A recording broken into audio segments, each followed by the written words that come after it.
Hey guys, it's TC coming to you with another Rebecca gameplay video. First, we're gonna show you guys my deck list. The main thing I changed here was adding two puddings and removing my four Kirus and the Lucy. The reason I did was because with you guys commenting below, and somebody asked me about the now matchup, if there's anything they can do, and adding Bastardo. We went ahead and actually thought about the four-drop pudding. And when I was thinking about it more, the four-drop pudding just makes more sense. It helps when the NL draws a lot more cards in hand, putting a lot of the big boys to the bottom. And also helps with the Black Yellow Luffy, Bonnie, and a lot of matchups. And you can combo with the 8-drop Moria. So there's really no reason not to play the four-drop pudding here. So ever since I made that change, the deck just runs way, way smoother and helps you a lot. So hopefully you guys try out the pudding and like it, and we'll go ahead and start the gameplay matches. So the first match here is against Bonnie. So the Bonnie chose to go first, wins the dice roll, we go second. I don't know if that's what Bonnie likes to do. I thought second is the way to go. And then go ahead and drop the one drop Bonnie. We're gonna go ahead and activate our ability and whiff, and then we'll pass turn. Going to the one drop Bonnie, I'm assuming just because we're a rogue deck, they don't know that we can just pop the Bonnie. Because they don't activate her ability here. They just go ahead and swing 5k. We're gonna go ahead and counter out so we can activate our leader's ability and then drop the Brook to pop the Bonnie. But yeah, if this was Lucy, they probably wouldn't play the Bonnie. But like I said, because we have the advantage being a rogue, this will make uh, opponents make mistakes just because they don't know the deck yet. So Brook will go ahead and pop the Bonnie. We're going to go ahead and activate reduce ability, grab 7 drop Luffy. They just have a Bartholomew blocker. And then they play Cavendish, allowing them to restand 2 Dawn, allowing them to swing 7k. I lied, they went ahead and swing 5k with Bartholomew. We're going to go ahead and should counter out here with a 4-drop Rebecca. Keep it on Olympus because Olympus is very good in this green matchup. He swings another 5k, we're gonna let it go, and it is another Tempest kick. We're gonna activate the trigger, which pops a 3 cost or below, popping the Bartolomeo, and he passes turn with a Dawn open. Here we draw the 4-drop pudding that we just talked about, and we're gonna go ahead and drop our Lumbus because we don't have 9 cards in the trash yet. And this can be one of the times we're gonna play our Lumbus and activate our Lumbus right away, so we can go ahead and get rid of this Cavendish. Yeah, I normally say you want to keep the Olympus alive, but in this case, Cavendish is just too strong to keep open. It's still in the beginning of the matches, so we can always get another Olympus later. Go ahead and swing 5k for pressure. He takes it, and then he rests my leader, but we got rid of the Cavendish. Go ahead and activate Rebecca's ability to stay at 6 cards in hand, and we drew a Sabo. This is going to help us in the following turn, because we don't have the stage card for the Luffy yet, unfortunately. But next, it's going to be the 8th on turn. He's going to actually swing at the Brook. Brook is very strong, like we mentioned before, and then he plays that 4-drop blocker that lets him restand at Dawn. The good thing here is that we do have a 4-drop Rebecca. We have an Hammelbo, and we have the Brook. So we can play Moria here as a tempo, giving us a 9k body, getting rid of their blocker, giving us a blocker itself, and 2 bodies. So no reason not to do that. So Hammelbo will go ahead and -3. Rebecca's ability activates, get Brook. Brook comes out, -1, makes it 0 cost, popping it with the Brook effect. So now our board is very, very strong. We'll have to see. And he plays Hody Jones. So Hody's going to go ahead and rest my blocker Rebecca and have a rusher Hody. Here he probably going to try to clear some board. Swings 5k at the blocker Rebecca. And he's going to swing at the Brook because Brook is very strong, as we know. Here he plays another Bonnie. This one, I don't know the rationale here. There could be a reason. Maybe because he got rid of the Brook, he's confident that this Bonnie won't die. But we do have a Moria here that we can go ahead and swing 10k at the rest of Hody. Seeing we base more card because we do have the 7-drop Luffy live. So let's see if it gives us 2 cards. He lets the Hody go with the 10k. So now we can just bring out the 7-drop Luffy to just swing over the Bonnie, make sure he doesn't get any more cards in hand. And then gives us a time to get the leader ability. We get a Kiru's perfect, and we'll pass turn. Here, I mean, it doesn't matter to in our end if he tries to swing over the Luffy, we still have the Gecko. If he swings over the Gecko, we have the Luffy. So I'm fine either way. And we have another Luffy in hand. So no reason to activate Luffy's ability to -7. Here he just puts. I was actually expecting a 10 drop Dofi to rest to keep three rested, but he go ahead and swings 6K the Hamapo, and then he go ahead and plays the 8 drop kid. 8 drop kid activates to go ahead and play the 2 drop Rosinante, protecting the 8 drop. Unfortunate for him, he doesn't know that I have the Tempest kick with the Kirus or Brook combo, either way. So allowing us to pop the Rosinante and then just swing over the 8 drop. And after we do that, that's pretty much game. Because we're gonna put him down to 2 life, putting him in critical health, and we just have a good board. And no matter what he plays, even if it's a 10 drop Dofi, there's really nothing much he can do. So we're gonna go ahead and swing 10K, and he concedes. So looking at his hand, he only had counter, so he could counter out to protect his 8 drop, but only one time, because if we swing with Luffy, he can counter out again, then we'll just restand swing. So the 8 drop was gonna be answered with no hand, so he will had to let the 8 drop go, and then there's really nothing else he can do. So that's the reason concede. So Rebecca versus Bonnie, very good matchup for us, like I mentioned before. And then now we're gonna play against Nami. So now adding the 4 drop pudding in the Rebecca deck, it's gonna allow us to fight Nami even easier. Before, you can actually win against Nami without the puddings, but you can always lose due to depending on the Nami. So this game was dictated by Nami most likely, depending on the triggers and if they draw peel-offs. The good thing here is we run Gravity Blade plus the 4 drop pudding. So all you have to do is be patient. Don't ever swing until you have your 7 drop Gecko, your 7 drop Luffy, plus King Kong, plus Gecko, plus your puddings. And then you just keep Gravity Blading from there and clearing the board. So you're gonna see that example here in this gameplay. I missed some games here, but basically they summon Kaya, do their thing. We're just gonna go ahead and just keep building board and building our trash. So here we had an option between Luffy and King Kong Gun. The better option here is grabbing the King Kong Gun because we only run one of, and we're gonna see our 7 drop Luffy, and we can grab the 7 drop Luffy with Rebecca. Remember, Nami does not put any pressure towards us, so we can just take it slow. No reason not to put the 7 drop Luffy in the trash. The other thing you want to do that you're gonna see me do a lot is you're like Black Yellow Luffy at this point. You need to keep putting your hand down to 6 forcefully so you can activate your leader's ability to build trash and search for these puddings and um, geckos. And what do I mean by search? Like you see here, I already have a 4 drop pudding in the trash, and I have a gecko in the trash. So and a 7 drop Luffy in the trash. You really want the 7 drop in hand when you can, but in the trash it's also good. The reason I'm saying this as a search is because you're able to then late game dictate the cards that are gonna go in your deck. So here we're gonna play the 7 drop Gravity Blade to bottom deck those 2 cards, giving us more time, because that's all you want to do is get yourself some time to then get the pudding and get the gecko. So every time you can bottom deck their cards to allow you some time, that's what you want to do with the Gravity Blades.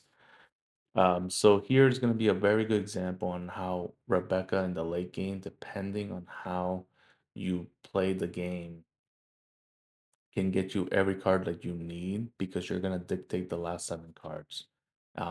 This you can do in every matchup, but obviously Nami is the easiest one because they have no threat. So here we're gonna go ahead and clear their blockers because you want their blockers to be cleared when you can. And unfortunately, I did drop a pudding with the Kiro's effect. It is gonna happen. You cannot um, foresee that. You have no control. So if you drop pudding or gecko, then good for you. The match is even easier. But if you do not, then the only thing you can do is to basically deck yourself out until you get the last 7 cards that you can dictate. And that's what we're gonna do here. So basically, the Nami's not gonna do much other than just drawing and then activating um like the one drops or the blockers to see more cards or the Kayas. That's basically all they're gonna do. The exciting part is towards the Rebecca player himself, which is me. Basically forcing myself to draw with the 5-drop Sabos, forcing myself to use the Tempest Kick just to see more cards, forcing myself to play Hemmelpo here to kill my one of my guys, most likely the Bartolomeo, so I can go down to 6 cards in hand, so I can activate Rebecca's ability as fast as you can. That's the name of the game here. We can go ahead and activate Rebecca's ability here. We can grab another Sabo. That's what we like to see. And we have 2 Gravity Blades in the hand, ready to bottom deck more of his stuff so we can give ourselves more time. So, pass his turn. He drew past turn. He has nothing to play. That allows us to just play the 5-drop Sabo here, draw 2 more cards, get rid of the 1-drop here, and 2K. What I should have done there was actually keep the. Oh, go ahead. So here's another thing you can do. So like I said, I haven't seen another 7-drop Luffy, so they're probably in my life. So I just decided to hard play the 4-drop Rebecca since now we're getting down to 10 cards left in deck. So I can guarantee that I have the 7-drop in hand. But what I was saying earlier is like I should have grabbed the Coliseum so I can actually play the Coliseum to minus another card in my hand, which is not bad. Here he goes ahead and plays a 1-drop and a 3-drop blocker. Draw 2 more cards. I'm gonna go ahead and bottom deck 2 cards, slowing him down, passing turn. There's really nothing I can do here, right? Because I'm at 1, 2, 3, 4, 5, 6, 7, 8 cards. Oh, 7 cards. I can actually play, yeah. The one-legged soldier, get rid of the Rebecca, activate leader's ability. Grabbing I grabbed the Kirus just so I can pop more of his guys. But the 1-drop Rebecca would have been good too, so I can get down to 3 cards. Here I'm gonna establish the Luffy getting ready so I don't deck myself out. And then I should just pass turn here.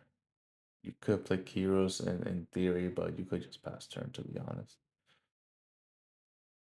Here he draws. So look at his hand. He's like at 16 cards in hand, or or some ridiculous number. He plays that, so we go ahead and just play Gravity Blade again, clearing the board, bottom decking, slowing it down. And then I should pass turn here.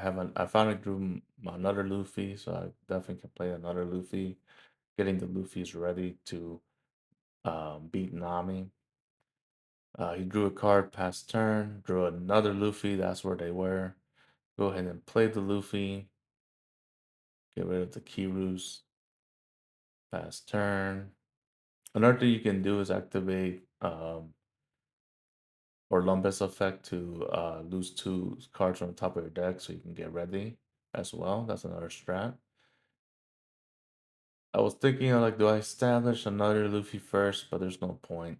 So we're going to go ahead and bottom deck 7 cards. And the main things here is bottom decking the Moria and 1 pudding. Because I have 2 puddings in trash. If I only had 1 pudding, you do not put the pudding back in your deck because the Moria is going to allow you to play the pudding for free. So now I have a Moria and a pudding after these 3 cards because I have 3 cards left in deck. The other cards I'm putting down is basically Gravity Blades and Tempest Kicks. Here I'm going to go ahead and play Sabo, giving me a better board. Drawing 2, I'm going to go ahead and discard the 2 or numbers most likely. And then I should pass turn here. I have 1 more card to go through before I draw the 8-drop Moria. So I'm going to go ahead and pass turn, have him draw another card. He plays another 2 cards here, Kaya and the blocker, so you can draw another card. We're going to go ahead and bottom deck those 2 my following turn, giving me this last card I don't need, which was another Lumbus. Go ahead and bottom deck. And finally, we finally made it, boys, to the Moria next turn. So the Moria is gonna let me draw this, putting all those cards that he had in his hand, which is 16 cards, to the bottom, back in the deck, and then have him shuffle, and then he just draws 5.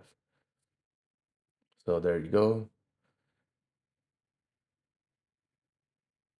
Kill the one Sabo, play Pudding. And remember, the next card after this is another Pudding, so there's no reason to play another card. We go ahead and cancel. And then here, I'm just gonna go ahead and kill that girl because there's no way he's gonna save that. So we're just gonna go ahead and swing 7K to it. And then we're gonna pass turn. Um, just because we know we're gonna get another pudding in the next draw. So I'm just gonna see if he draw more cards.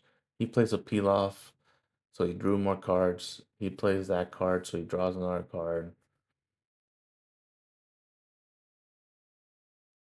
So what I'm gonna do here, and then he plays a Kaya, so he draw 2, discard 2. He doesn't have too many cards in hand, so what I'm gonna do is I drew my pudding. I'm gonna make him take life here after I kill this blocker because he's not gonna protect the blocker since it's only a 2K. And I'm gonna swing 11K with Luffy. Why Luffy? Because I can restand the Luffy, right? So I'm gonna put him at 11K and hope he doesn't activate anything. And if he does, I hope it's for him to draw more cards. So swing 11K to his leader. And he only has 3 Dawn open, so that means these hits are going through. Now I do have 6 Dawn open. The main thing is to allow me to play Pudding if he lets this attack goes through and these triggers hit for him to draw a lot of cards. So he did counter out, but now he's out of Dawn. So I'm gonna go ahead and put 1 Dawn on the Pudding.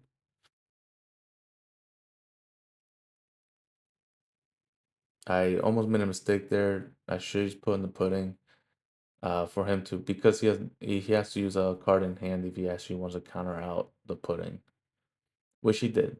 So I'm gonna go ahead and swing 7K, allowing me to have 4 Dawn open. And then I'll swing 9K, and then I'm gonna restand the Luffy with the 11K and swing that too.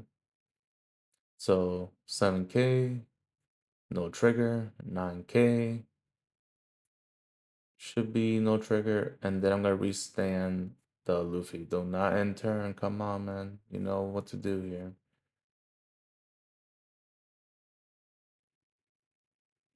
So because there was no trigger and nothing happened, I'm gonna actually play the Kirus and pop my pudding. The reason I pop the pudding just so then I can replay the pudding with another Moria if I need to later throughout this game.